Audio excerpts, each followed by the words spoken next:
அப்ப எப்படிப்பட்ட வேலை எடுக்கணும்? ஆமென். எந்த வேலையை செய்யணும்? நல்ல சம்பளம். சிலர் பாருங்க, நல்ல சம்பளம், நல்ல வேலை, நல்ல ஒரு கௌரவம், நல்ல ஒரு மதிப்பு, நல்ல ஒரு மரியாதை, நாங்க வேலை செஞ்சா எனக்கு ரொம்ப பிடிக்குங்க அப்படின்னு சொல்லி அவங்க போயிடுவாங்க. ஆனா போயிட்ட பிறகு அந்த வேலையே அவங்களுக்கு ஒரு பெரிய வலையா மாறி அவங்களை இழுத்துரும்.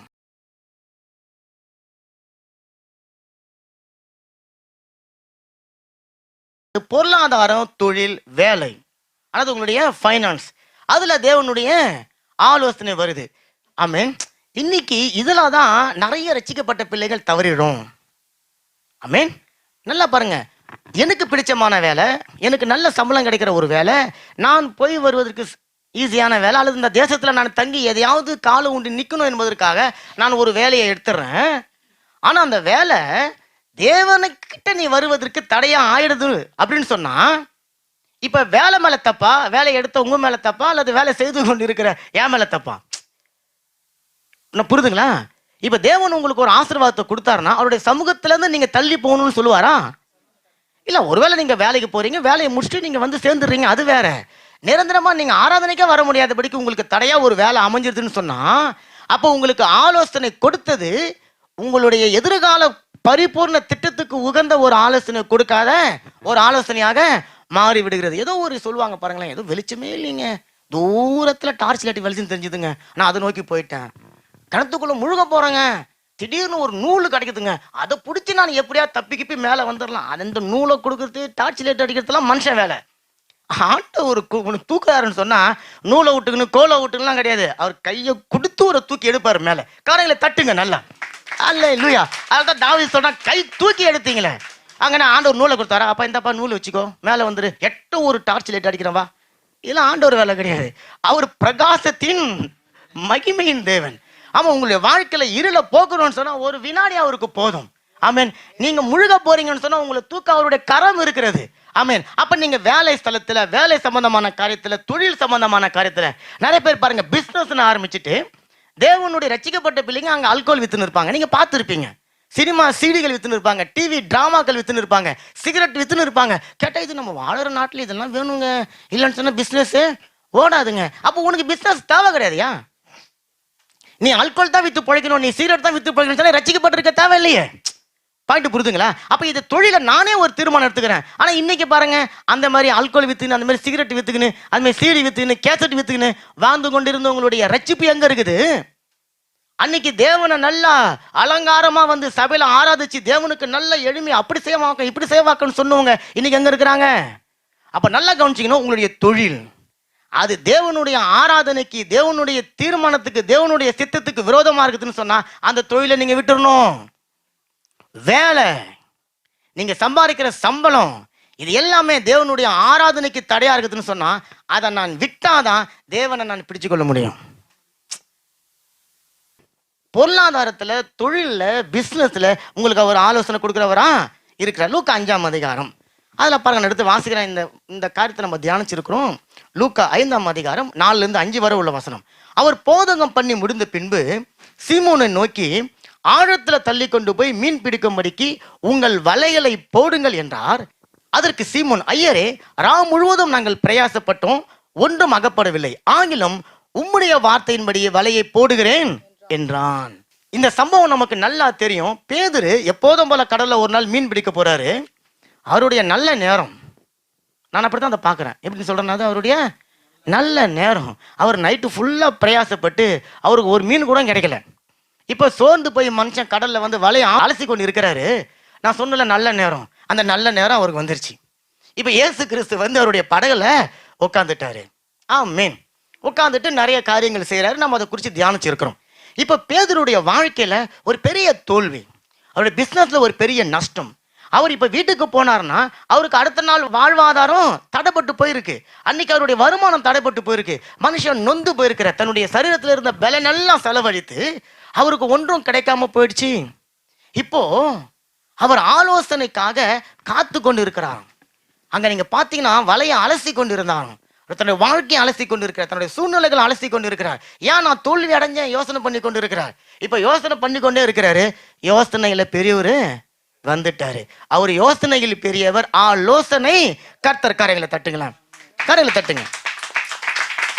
நான் அதான் சொன்னேன், எந்த வேலை எடுக்கணும், எப்படிப்பட்ட வேலை எடுக்கணும், எங்க வேலை எடுக்கணும், யாருக்கிட்ட வேலை செய்யணும், எந்த டைம்ல வேலை செய்யணும், எந்த நாள்ல வேலை செய்யணும். சனிக்கிழமை ஞாயிற்றுக்கிழமைக்கு லீவோட வேலை கொடுக்க முடியுமா? குடியா? அப்படி நீங்க வைராக்கியமா செஞ்சு பாருங்களேன், அதற்கான வாசல்களை கட்ட திறப்பார். அப்ப எப்படிப்பட்ட வேலை எடுக்கணும், ஆமீன், எந்த வேலையை செய்யணும், நல்ல சம்பளம். சிலர் பாருங்க, நல்ல சம்பளம், நல்ல வேலை, நல்ல ஒரு கௌரவம், நல்ல ஒரு மதிப்பு, நல்ல ஒரு மரியாதை, நாங்க வேலை செஞ்சா எனக்கு ரொம்ப பிடிக்குங்க அப்படின்னு சொல்லி அவங்க போயிடுவாங்க. ஆனா போயிட்ட பிறகு அந்த வேலையே அவங்களுக்கு ஒரு பெரிய வலையா மாறி அவங்களை இழுத்துரும். ஒரு காலத்துல அவங்க நல்லா சம்பாதிச்சு நல்ல சீரும் சிறப்புமா இருப்பாங்க. இப்ப சம்பாதிச்சதெல்லாம் பொத்தல் பையில போய் கொண்டு இருக்கும். அதற்கு காரணம் இவங்க தேவனை விட்டு ஒரு 200 கிலோமீட்டருக்கு அந்தாண்ட உட்காந்து இருப்பாங்க. அப்ப ஆண்டவர் சொல்ற, நான் உனக்கு ஞானத்தை கொடுக்குறேன், நான் உனக்கு ஆலோசனை கொடுக்குறேன். அப்ப ஆண்டவர் சொல்றாரு இங்க பேதுரை பார்த்து, நீ ஆழத்துல வலைய போடு அப்படின்னு சொன்னா, ராம் முழுவதும் என்ன பண்ணிருந்தான் பேதுரு? என்னன்னு சொன்னா, இந்த நைட்டு ஃபுல்லா பேதுரு போட்ட இடம் ஆழம் இல்லாத இடம். அவரு இலகுவா ஏதோ ஒண்ணு செய்யணும்னு முடிவு பண்ணிட்டாரு. காரணம் மெத்தனும், நான் செய்யற வேலை தானே, எப்போதும் செய்யற வேலை தானே, எப்போதும் போற ஆராதனை தானே, எப்போதும் போற சபை தானே, எப்போதும் போயிற அந்த ஆள் மூஞ்சி தானே, அந்த பாஸ்ட் மூஞ்சி தானே, எப்போதும் கொடுக்குற செய்தி தானே, எப்போதும் பாடுற பாட்டு தானே, எப்போதும் திறக்கிற பைபிள் தானே, எப்போதும் ஜெபிக்கிற ஜெபம் தானே, எப்போதும் வருகிற ஜூம் தானே. அப்படி இருந்தா ஆண்டவர் சொல்லுவார், ஒரு நாள் ஆழத்துக்கு போ.